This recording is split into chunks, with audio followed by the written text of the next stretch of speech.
Today in history, in 1903, Professor Pierre Curie reveals the discovery of polonium.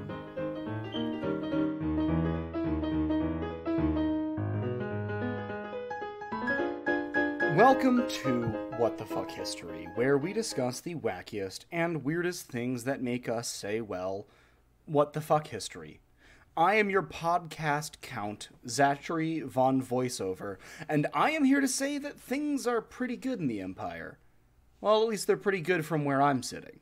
My name is Meghan, and today I will be your loyal, trustworthy, and steady reporter on history tonight. And I'm Matt. Today I learned that bees are fish, but only in California. I want to get into that, but I also want to point out, Meghan, your intro made me just have a total, flashback to the Boy Scouts. I am an Eagle Scout, and my brain went, a scout is loyal, trustworthy, brave, the whole fucking, oath, and I was like, shit! But fish? Matt, fish? And his brain will be doing that for the rest of the podcast. I know, it'll just be like the Boy Scout anthem on loop. The Boy Scout anthem on loop. So essentially what happened was that local environmentalists fought to classify bees as fish so that they can be protected under the statutes of the California Endangered Species Act. So there are now 4 species of bumblebee that are labeled as fish for the purposes of saving them from going extinct. I mean, I'm glad they're not going to be going special. extinct. Wow. But I'm very confused. They're not... What? They don't breathe. What is swimming, but a different form of flying? No. So, from what I can tell, the people that were fighting for this legislation Diogenes the fuck out of the definitions that were specified in the Endangered Species Act, so that they could shoehorn bumblebees in there. I like that. Shoehorn them in. I did not do any super deep dives on how exactly they Diogenesed, but it was essentially them walking in with a chicken without feathers going, behold, a man. Understood. However, I also want to point out Megan's point saying, I have spoken to my brother who has both swam and also jumped out of planes before, and helicopters. And he can tell you, sailing through the air and swimming are 2 very different things. They exactly sure the same are, Zach. is what I heard. Sure are they? I mean, I also want to jump out of a plane in a squirrel suit. That's a dream of mine. But... Okay. Wow. We're learning a lot about Zach today. We're learning a lot in general. We're learning that Zach does not give any fucks and wants to try high-risk things. I think I'm going to move along. Okay. All right, lovely listeners. Strikes have been set to 0. A game of rock, paper, scissors has been played. The order for tonight is Meghan, followed by me, followed by Zach. Wow, that was so rapid fire. Also, I'd like to point out, when I did the Today in History, for some reason I said polonium very sarcastically, You did say polonium like you were waiting for the other shoe. Polonium like it doesn't fucking exist. That was, I honestly think that the audience will benefit from that delivery of the word polonium. I think that the world... I just, realized. Yeah, I think that the world in general benefits from the use of sarcasm. That's fair. I feel like, I don't know, polonium is just a really funny word. Anyway, I'd like to play a game. Oh, are you Saw? I need you to do that a little bit less like Jigsaw. I need you to do it a little bit more like Jigsaw. I would like to play I can do it exactly. Okay, I can do it exactly like I just did it.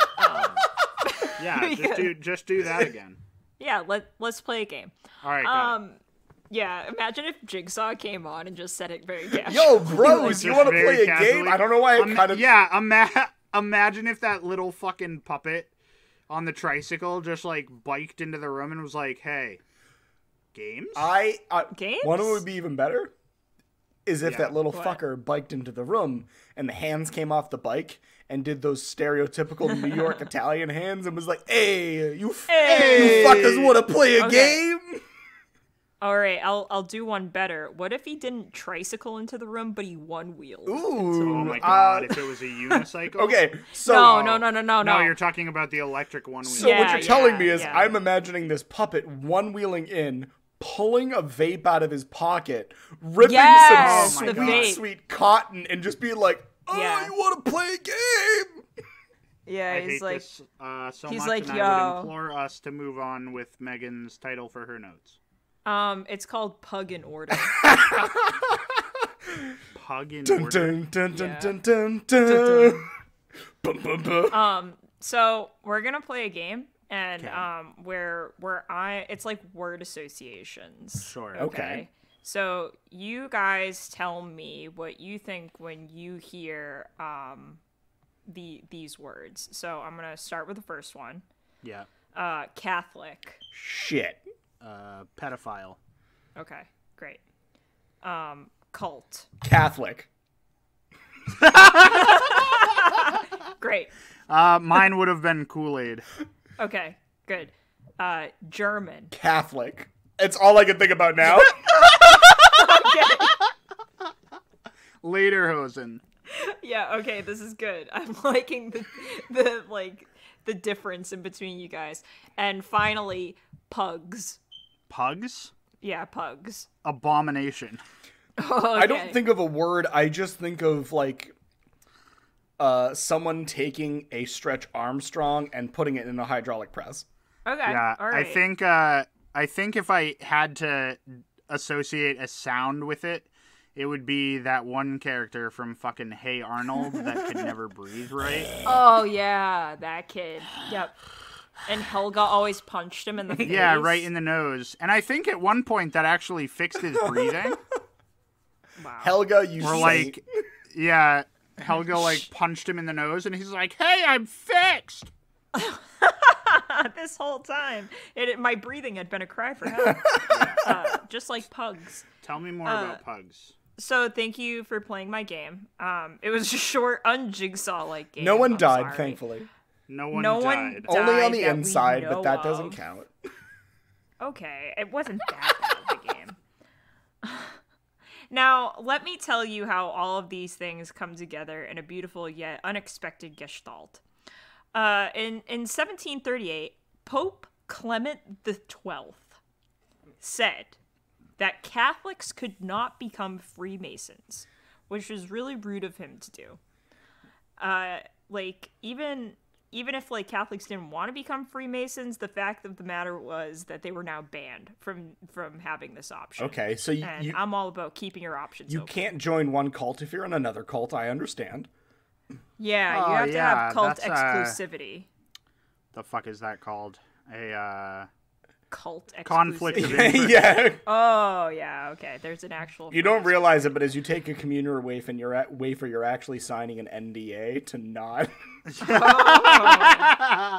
actually Yeah, the that's true. non-compete clause. Yeah, I think I remember learning that in catechism class somewhere. Yeah, and then we were when you were going for immediately- like confirmation, it's like Yeah, it's exactly don't... like that. This Yeah, is a they- non-compete. Yeah, I never actually got Yeah. confirmed, so I can compete all the fuck I want. I Neither didn't did I. either, so... Hey, Oh. We're all competitors. we're all sinners in the eyes of God, and I love it.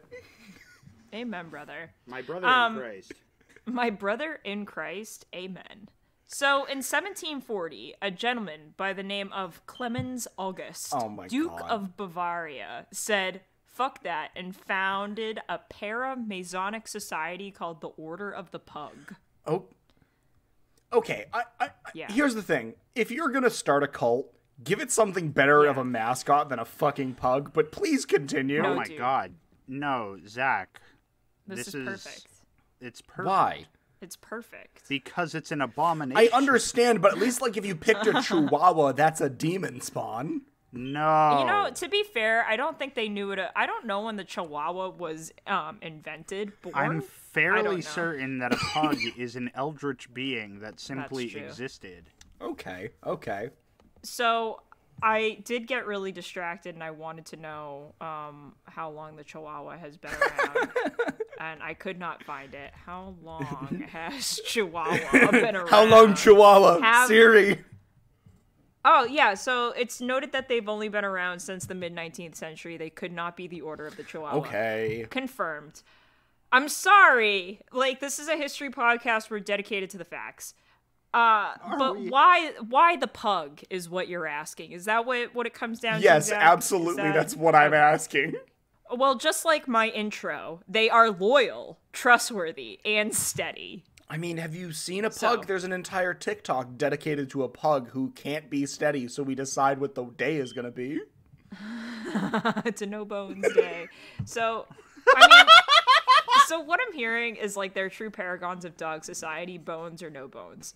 Correct. Anyway, while there's really no reliable like information that has been like firsthand passed down by the society itself about the origins of the Order of the Pug, it is believed that it was founded in France, and from there it spread to the Netherlands and Germany. Of course, the fucking French. Remember, come on, dude, they're subverting the Catholics. You loved that. I know, but I don't.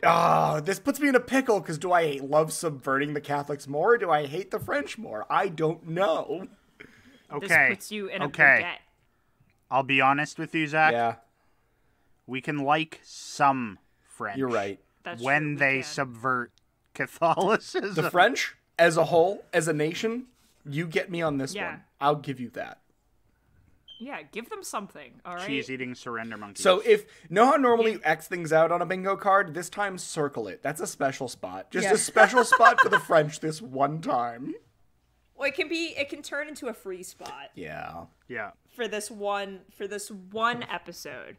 So it spread to different Western European countries, and members called themselves mops, which is German for pug. Okay.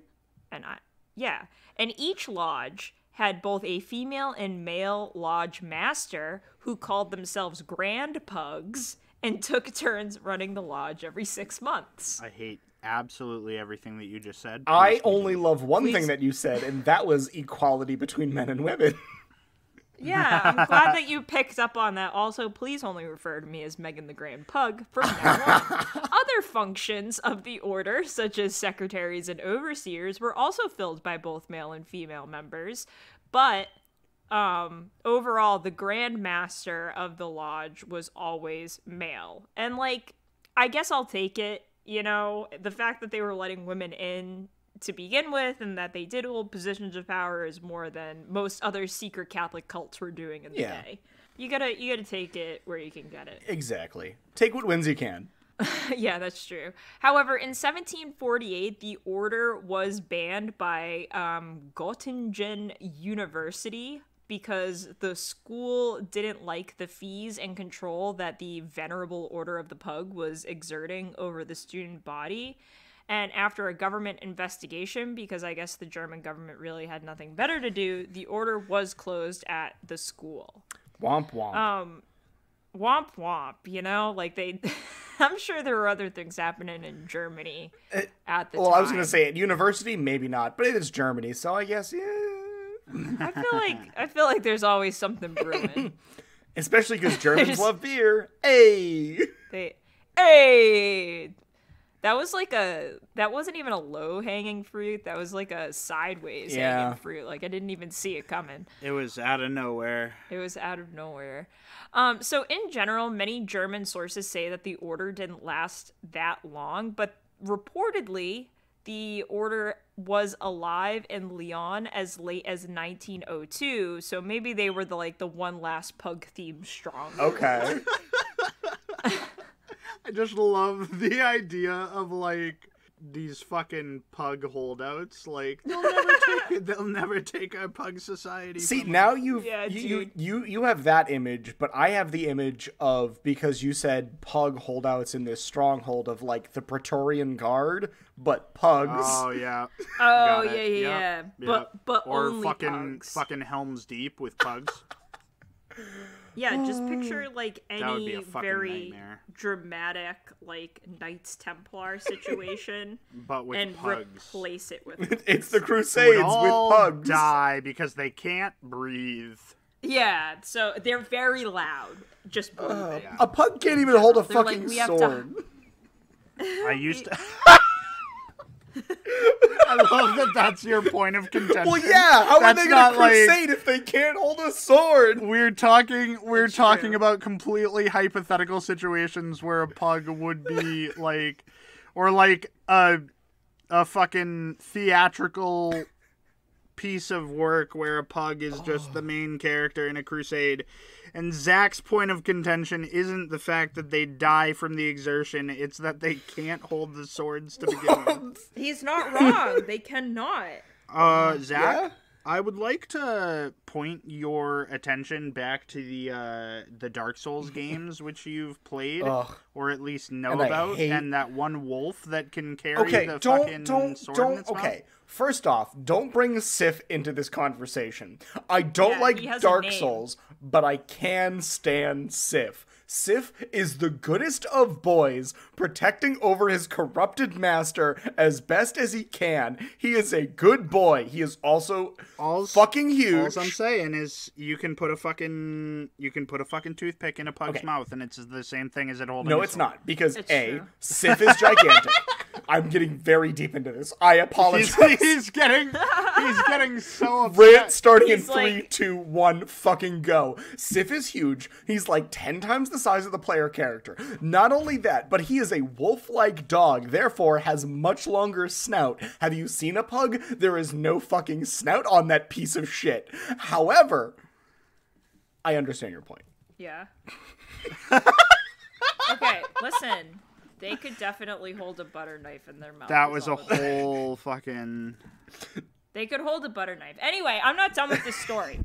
I would like to describe their initiation ritual, gosh. which is why I'm here telling you. Yeah. Initiate me, So- Megan. Go off, sis.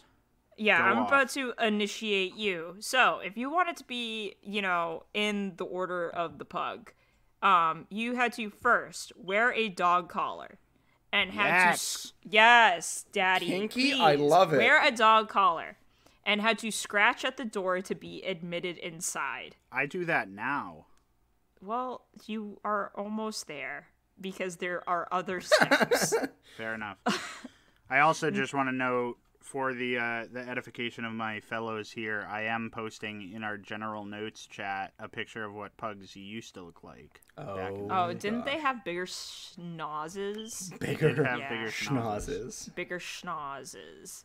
Okay, so then, after they wore the dog collar and were admitted inside, the novices were blindfolded and led 9 times around a carpet with symbols on it, while the pugs of the order barked loudly to test the steadiness of the newcomers. Okay. Yeah. During the ceremony, the novices also had to kiss a porcelain pug's asshole in an expression of devotion to the order. Okay, so I'm out. Okay. I'm No, out. no, no, no. You didn't have to kiss a real pug's asshole, just a porcelain one. Yeah. No, it's a- I get it, but like, It's a porcelain pug. how many mouths have been on that porcelain pug's ass? Okay. It's literally the 1740s. Like, there's Oh, you're cholera right. Yeah, yeah, everywhere. yeah. Germ theory isn't a thing. Germ theory hasn't been invented. Here's yet. my thing, though. As much as you Yeah. say you're out, Matt, if Yeah. this was in a modern day society, barring the pandemic that has happened or is happening, Yeah. I'd be into it for the sole reason that I never joined a fraternity in college because we didn't have them in college, but this sounds pretty fucking mild compared to most frat shenanigans. This is This yeah, is it's true, like yeah. mild. It's fine. So finally the initiate was asked to see the light and the blindfold was removed. The members would then stand in a circle with the novice in the middle while that dude held either a rapier if they were a man or a mirror if they were a woman with a pug in the other hand. And not a real pug, I think it was a porcelain. I mean, either way, it's dogs and swords, and I'm kind of about it. They didn't just plop a whole ass dog in this person's hand, though. So during the Rococo period, they also had to learn hand signals and slogans because no secret Catholic cult is complete without them. And I hope that the Order of the Pug actually is still out there somewhere, bringing both pugs and order to this messy world. So here's what I'll say. If there isn't an Order of the Pug, can we start a cult? I would love to. Honestly, as far as cults go, this one seems really chill. Yeah. I mean, I feel like just lodge activities are like, all right, get in the puppy playpen. Yeah, Yeah, like hell yeah. Oh my god, we're furries. No, fuck no, you ruined it, Matt. you've Sorry. ruined it. Sorry. Why would you do that? I'm sorry. How could God. you do such a thing? That's okay. Every time I play, fun fact, every time I play Stellaris, I run exactly one empire, and it's called the Imperial Furcon, and my people are called furries, and all of my planet colonies are named after furcons that happen around the United States. I fucking hate that, but I love it. Why? It's so clever, Zach.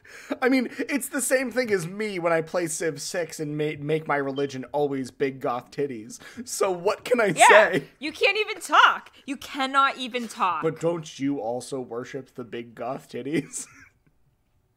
I Doesn't guess, everyone? God.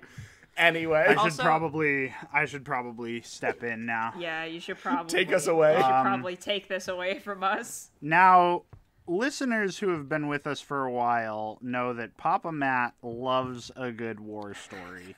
Loves And a good he war is story. never so in his element as when he is talking about his favorite of the wars, World War II.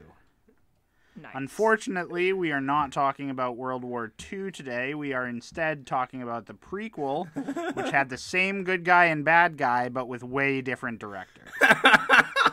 I love that stance on those wars so much. It's really a hot take that you It's like just the said. first one. The first one was. Show me the lie, though. There is. I'm trying to think of like a good, like, director for World War One, and the best I can come up with is Guy Ritchie, because there's really no good guy, there's really no bad guy, and you don't really know what's going on at every turn. So World War One, definitely Guy Ritchie film. World War Two, Yeah. Quentin Tarantino flick the whole fucking way. Yeah, I think so. So to set the stage, it is the 23rd of August in the year of our Lord 1914. The location is a town called Mons in Belgium. Mons. I don't know if it's pronounced that way, but that's how I'm gonna. That's how I'm Thank you gonna for say putting it. a spicy spin Yeah. on it. Mons. It's been a while since I've tried to add any tang to anything. No, I like it. So the engagement that I'm going to be talking about takes place between the British Expeditionary Force, or the BEF, and advancing German troops. Also, it's a fucking terrible acronym, BEF. Ugh. The BEF. The BEF. The beef. Oh, it's the beef. Where's the okay, beef? that's better. It's the beef. Yeah, if only they had an extra E in there. It's the beef. If I'm only. calling them the beef. But they didn't. We'll call them the beef. So the beef troops were outnumbered, and so it looked very likely that the Germans were just going to overtake their position. But somehow, some way, the English prevailed and outflanked the German contingent, sending them running for the hills. Now, obviously, this alone isn't worth me telling you anything about this, but you'd be right, because as it turns out, when the beef told their story to the papers, actually the beef didn't tell their story to the papers, but when the papers got a hold of this story, it was rumored that the beef had help in this fight. They had a hand. Someone gave them a helping hand. Ooh. I would like to take this time now to ask my lovely co-stars here, my co-hosts. Co-stars. What you. help do you believe they had? I'm not gonna lie. If it's the French, I'm gonna fucking murder you. I will tell you this, Zach. No one could get me to praise the French after we just praised. Okay, the I'm just saying, like, if we had to praise the French twice on one episode, it would be the French I think episode. we would have to end the podcast. I think we would have to. We actually We would have to name end the we would name the podcast The French Connection, and we would end the podcast on that one. Stop. See, I would have just So, called the episode now "What that- the Fuck History" in French, but Yeah. Except it wouldn't be actually in French. It would just be your best approximation of a French accent. Yeah, too many vowels and not a single one of them making sense. So, Zach, do you have a guess of what help? you said they were what in help Belgium, the, right? The beef might have gotten? Yeah. Um, They did not get help from sentient waffles. that wasn't my guess. Damn it. I was just gonna say the Belgium That people. was my next guess. The Belgian people. That's a great guess. Megan. I'm gonna say Jesus. You're so close. They got help from angels. Oh, Lord. God intervened. The Christian God. The Catholic Jesus. Catholic So they Jesus, got is that you? they got some help from angels, according to reports. Whose reports? What drunk ass reporter was out there being like, I don't fucking know. The same It people was that thought that angels. angels and baseball would go together, okay? Yeah, you're for right. sure. I have the answer to that question, actually, Megan. It was a gentleman by the name of Arthur. I've taken German in high school and college, so his last name just makes me think Machen, which it very well could be, except I'm pretty sure he's British, so it might just be Machen. That was also a class I told you not to go to. Yeah, that was a class you told me not to go to in school. He wrote a fictional short story wherein one of the British soldiers prays to Saint George to lend his aid. And then after his prayers are answered, phantom bowmen begin to appear on the battlefield to help repel the advancing German forces. My favorite type of bowman. So, the name of the story that pertained to this was The Bowman. That sparked this whole rumor. And the reason that it sparked a rumor is because Arthur himself had been writing information on the skirmishes that had occurred in the prequel to World War II so far. But when he wrote his story, The Bowman, he forgot to add like the hashtag that it was fiction. So he wrote like The Bowman hashtag facts. Hashtag, like, it was hidden in the tags, you know? Yeah. And nobody scrolled all the way down to see the tags at the end, like hashtag made up, hashtag fiction, hashtag biblically accurate angels. Headcanon. Yeah, hashtag my own headcanon. My own headcanon. So he writes this fictional story. He forgets to label it as a fictional story. And so one of the British papers, thinking that this is more information about the fight, just print it. Oh, gosh. They just pick it up and they're like, yeah, we're doing that. So what you're telling me is, at this point, the English thought that they had God and anime on their side. Yeah, absolutely. Or at Well, least they just did. It was God. just a fact. Yeah, no. At least some part of the English thought that they had God, if not anime, on their side. Or anime on their side. Yeah. And some of them were just like, hey, what's anime? And someone said, shut up. Yeah. Shut up, we got It's it. another hand of God. Shut up. As I mentioned, Machen had been reporting on the events at Mons, and other newspapers began to run his story as if it was fact, which led to a bit of sticky wicket, as the British would say. They're a little confused. Why? What happened? You're confused or they're No, confused? they were confused. They were just not like, confused, Megan. God came down from the heavens in the form of an angel and smote the Germans as he did during World War II, time and time and time again.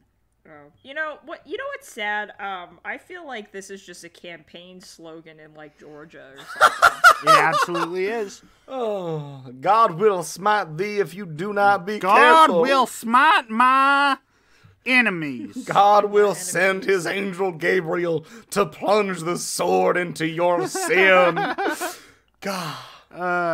So at a certain point after the story of the Bowman gains legs and kind of runs out on its own, Machen gets approached by other members of the press and even members of the clergy, and asks if the clergy members ask if his story can be printed in pamphlet form, which he says yes.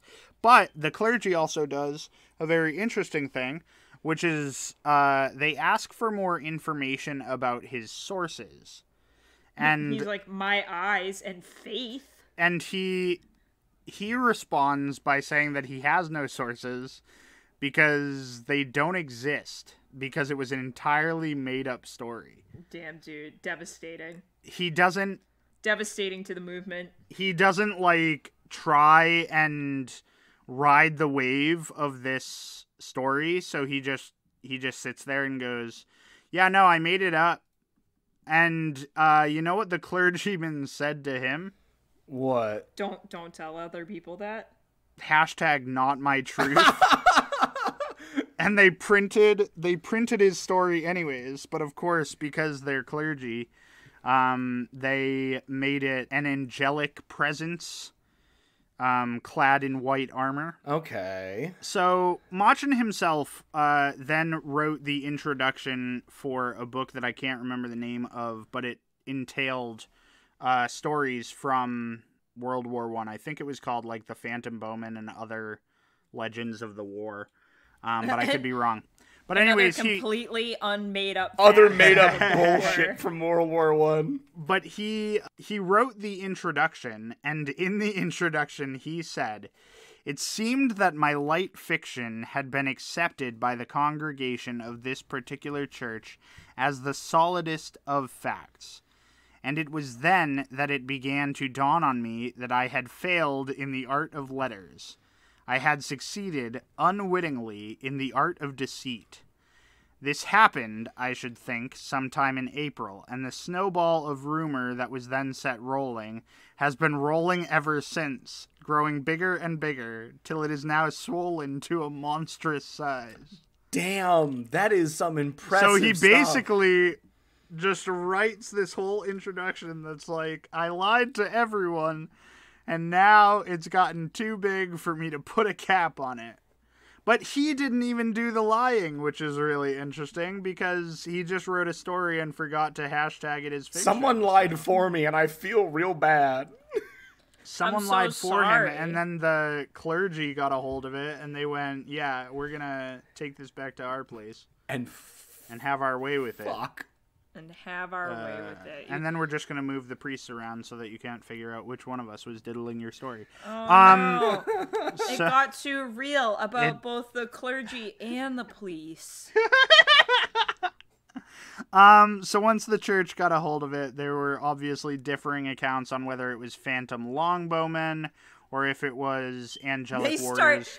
All the nerds start getting into it. They're like, well, what kind of bows were the angels using? The battle of, no, because originally the story was of phantom bowmen. It was one angel with a hwacha. Yeah. It was one angel. Have you seen how much a hwacha can fuck people up? Oh my god. Well, he's an angel, so. He is an angel. But a hwacha is like, hi, let's take 100 arrows and stick fireworks on their ass and see how far they go. Zach, what aren't you getting? It's an angel. Power of God. Power of God in a hwacha. In a hwacha? No, so anyways, because his original tale had been Phantom Bowman, and then the clergy got a hold of it, and they were like, it was angels from heaven! The war went on about whether or not it was angels or if it was phantom longbowmen. And of course, none of it was confirmed because none of it was true until they found a diary where a man mentioned having seen an angelic presence clad in white armor, but they're pretty sure that he did that for the lulz. I was gonna say, you got ghosts in your army, you should do cocaine about it. You should do cocaine about it. But since then, I'm sure they already were. Since then, people have theorized that the British likely won because they were more well-versed in the terrain, and they were just able to hold their ground better. And then, as I mentioned, they had outflanked the Germans at a certain point. But who knows, maybe there were angels in the outfield. Hey, there it is. Maybe. No, there definitely weren't. There might have been anime in the outfield, which is not a story. There definitely was anime. There was just a random titan in the outfield. Picture the Empyrean. Titans! Oi. Using a hwacha. Using a hwacha. No, I love that though. I I don't love the clergy doing their way with things, but I do love when a story gets out of control and the first guy who actually reported it was like, no, you don't realize, like, I'm sorry, this was a mistake, but, like, okay. Well, yeah, I also love that, like, the clergy did approach him and they went like, hey, can we put this in pamphlets? Hey, and can he we was use like, your yeah, story? yeah, you can, except don't label it as the truth. And the clergyman that talked to him was basically like, but it is the truth. But it's not. And the source is just your eyes because you were there. But I wasn't he was there. like, no. No, I didn't. He's like, these are secondhand accounts from random so people just, who thought they saw angels. It's just so interesting. Oh, I love it. He's like, I'm not going to call myself a liar. I just took a lot of creative licensing. I'm not a liar. I'm just a writer. It's what I do. I'm just a writer. They're different. Yeah. Fuck.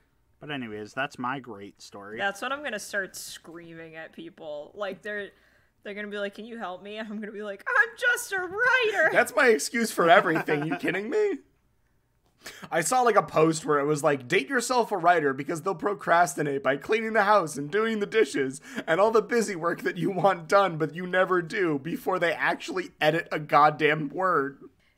I prefer editing to like getting anything started. Oh, see, I'd rather just write shit and then never edit it. Oh my god! But like, Zach, I'm more of a poet writer than I am. Actually, I'm writing novels right now, so like I can't say anything. But like my preferred method is poetry. So it's like, let me just spew shit on the paper, and I bet you it sounds good. Let me throw up right now. But does it? Zach, I hate to be the podcast dad, but I do have to ask you to tell your story. Okay, absolutely. Okay. He sounds so contrite. Okay, Dad. Thanks, Dad. Lads, ladies, and all of those Lads. in between, because it is Pride Month. Fuck yeah. Oh shit! It It is. is. Pride Month. Fuck yeah. We at the Triumvirate and What the Fuck History love us some Ottoman Empire bullshit. Am I right? We haven't been there in a while. No. And for those slack-jawed rubes out there, the Ottoman Empire was one of the most top-notch empires to date. Their glorious It run... was filled with so much furniture. Fuck. Go fuck yourself, Meghan. That's a strike. That's a strike for sure. That wasn't even my joke. That was Eddie Izzard, so I was actually very classy bringing Well, that up. Eddie, you get a fucking strike. Yeah, that's right. I don't get the strike, everyone. You Eddie Izzard deflected a does. strike. I'm so tired of this. I'm so tired of Meghan finding a way to skirt her way out of strike. No, but you see... You deserve the strike for stealing Eddie Izzard's But joke. the strike skirting is such an art form that I feel like I want to allow it. I just want to make sure that we're in an okay place because I don't know if Eddie Izzard changed his name. I also don't know if Eddie Izzard is a good fella. Eddie Izzard is an amazing comedian. Okay. He's the one that wears dresses on stage. Okay, cool. I absolutely love... he was being interviewed one time, and the interviewer was like, you're known for famously wearing women's dresses on stage. And he's like, they're not women's dresses. I paid for them. They're my dresses. They're Hell my yeah. dresses. Thank you. It's really Okay, great. well, Dad, upon your request, I appreciate the Eddie Izzard sorry. commentary, but I'm going to get into it. Thank you. Yeah, go for it, son. For Son. all the slack-jawed rubes who don't know what the fuck is going on, the Ottoman Empire, their glorious run lasted more than 600 years, and pretty much only fell due to signing on with Germany in secret during World War I. Or, as our podcast dad, because Matt is podcast dad, and I am podcast daddy, because daddy is a state of mind, according to Pedro Pascal. That's true. I've never thought about it. Daddy is. It is a state of mind, and don't you worry, listener at home, I am your daddy. He's like, I'm in it. So As our podcast dad, Matt, would say, the war's so nice, they did it twice. Yes, absolutely. Fun note, Absolutely. the Ottoman Empire was about the same size as the Macedonian Empire of my boy Alexander the Great. You know, for scale, because we all need something to measure against. That's true. Sometimes it's a banana, sometimes it's Alexander the Great. You never know. Okay. You should one is a lot smaller than the other. What's the scale? How many bananas can fit into an Alexander? I'm not doing that math. We'll have to find Coward! a conversion table. But needless to say, the Ottoman Empire knew how to fight and they knew how to win. And that is the important thing in the story today. Because these guys sure loved to win. However, I wish to speak about one of their easiest, and in my humble opinion, best wins in their long history. Top 10 Ottoman Empire military wins. It's a BuzzFeed article about the top 10 Ottoman Empire battles. Yes. And Yeah, it's just this one over and over again. It's not a listicle you expected to see from BuzzFeed, but, you know, they like to branch out sometimes. So the year is 1788 to set the scene, and the Holy Roman Emperor, that's right, baby, we're getting the HRE involved, so it's gonna be a hoot.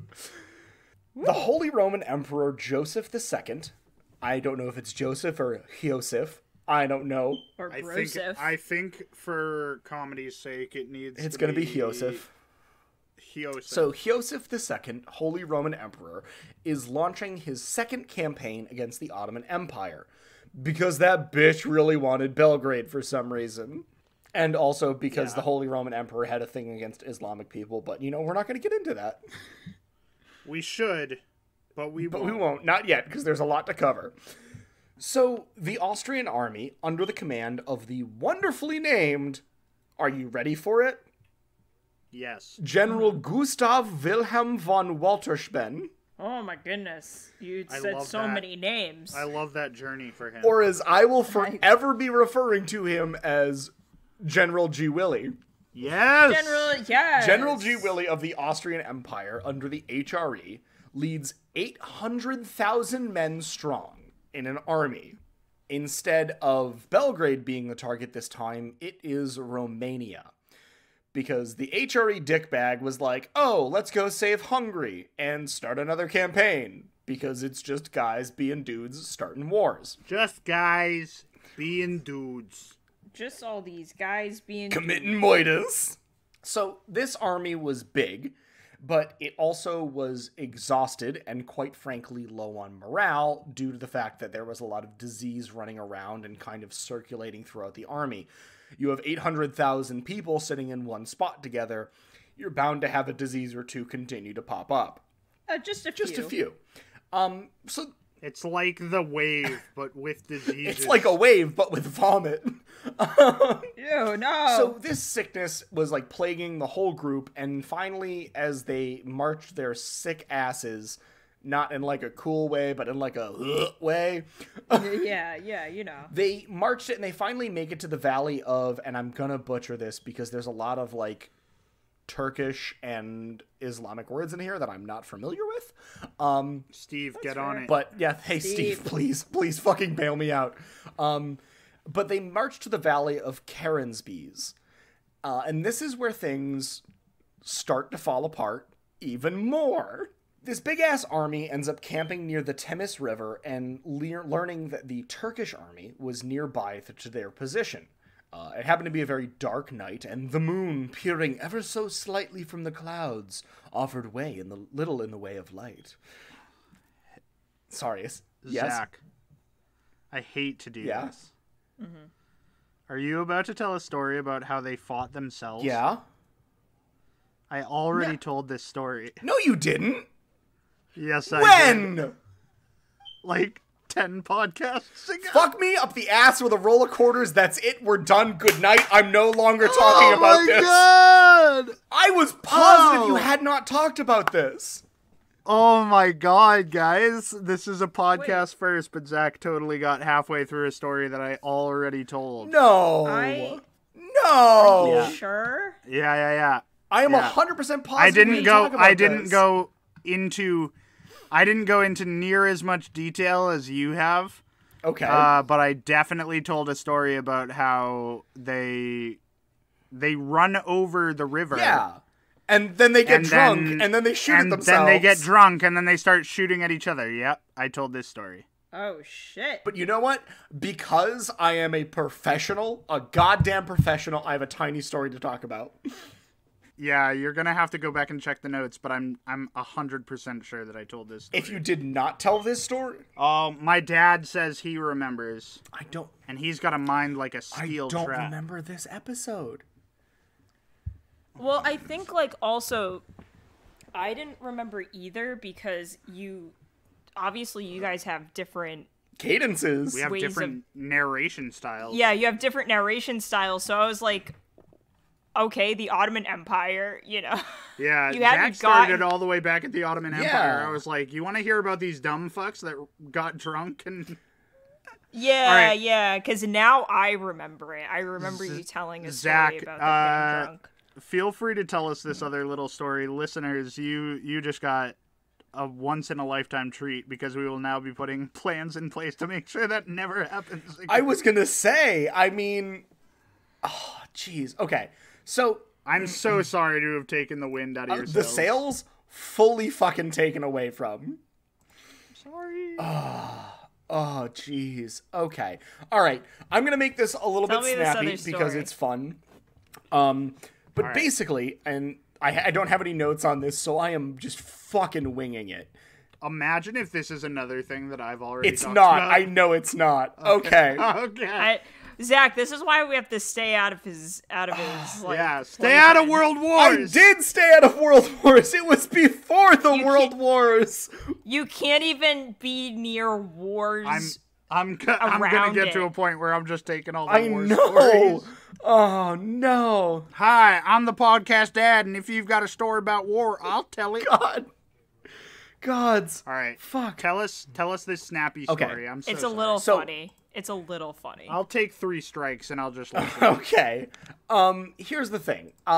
D-Day was yesterday, or rather, the anniversary of D-Day was yesterday. So I am going to speak about a specific ship that did a fantastic thing on D-Day. D-Day happens, everybody is storming the beaches of Normandy and Omaha Beach, and there is one little ship that could, the USS Texas. And some of you might be familiar with this story because it's a great story, and some people have actually talked about it, so thank you for doing it. But the USS Texas was providing cover fire, from its spot in the ocean. And as it was doing so, it realized that it was a little bit too far out from the beach in order to actually provide proper cover fire to do so. As I said, they were providing gunning support for soldiers at Omaha Beach and nearby, it's a French word, so please pardon me, Pointe du Hoc. Basically these, again, they were firing like 34 rounds a minute. And it's these gigantic shells, and they're realizing that they're not getting far enough. So what do the men of the USS Texas do? Well, continue, Megan. Sorry. They get bigger guns. They don't get bigger guns. What they do instead is they actually start flooding parts of the ship on, like, very specific parts of the ship in order to have the ship tilt on its side and fire further into the air, therefore letting the artillery shots arc higher and hit the beaches. Oh, that's clever. So the 280 millimeter guns on the USS Texas normally have a 40,000 yard range, 22.7 miles for those who don't want to do the math. Maximum range of 2,300 yards, 13 miles, compared to a 14-inch gun. But the USS Texas shot a whole lot farther than the 40,000 yard range just to hit the beach. And again, they did this by flooding parts of the ship so that it would tip on its side, allowing the guns to shoot further into the air and arc and hit the beach. pretty good. And that's my tiny story. It's not much. It's like, it was at best a today in history, but you know what? It's all I had prepared. I think it's good. Do you want me to tell you a fun little story about radiation? Yes, I do. All right, I'll make this quick. Also, I feel so bad for, like, apparently fucking up. No, you're perfectly fine. I'll make this story quick, but I've been pretty obsessed with radiation lately. I don't know why. I have no explanation for myself, and that's fine. So I was reading this book called Atomic Disasters, and they were like, hey, some of the first, documented instances of acute radiation poisoning was actually in Bohemia, with miners who would go up into these mines and like be exposed to radon gas, and they thought evil dwarves were cursing them. They'd be like, get off my mountain.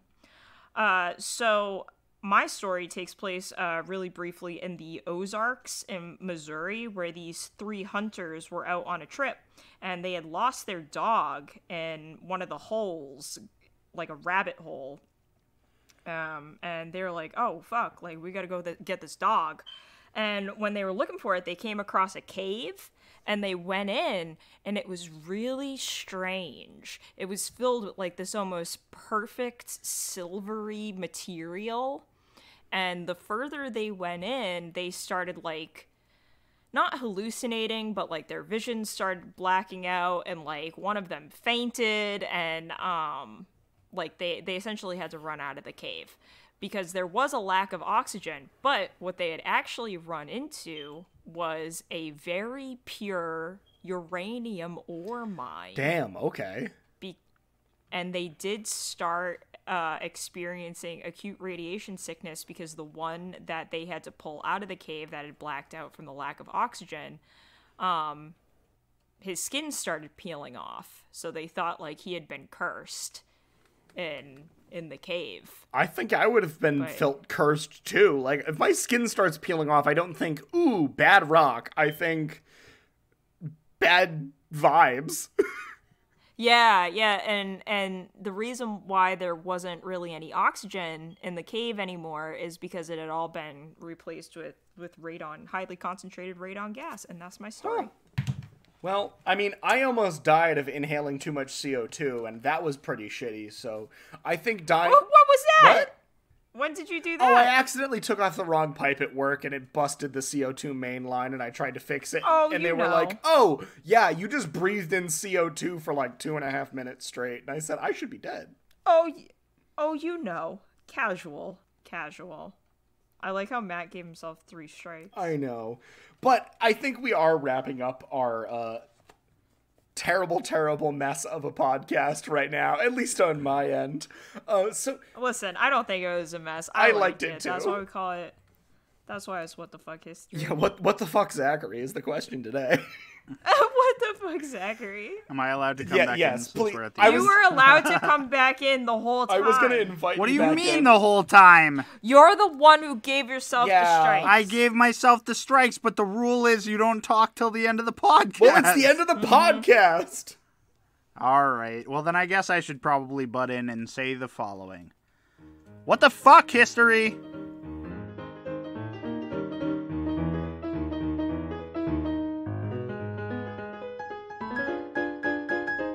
If you like what you hear from the Triumvirate Productions and What the Fuck History, we encourage you to tell a friend. We don't pay for any ads, so the best way to get us out there is to talk to other people about us. You can find us on Facebook at the Triumvirate Productions, on Twitter at triumvirate_pod, and on Instagram at the_triumvirate_productions.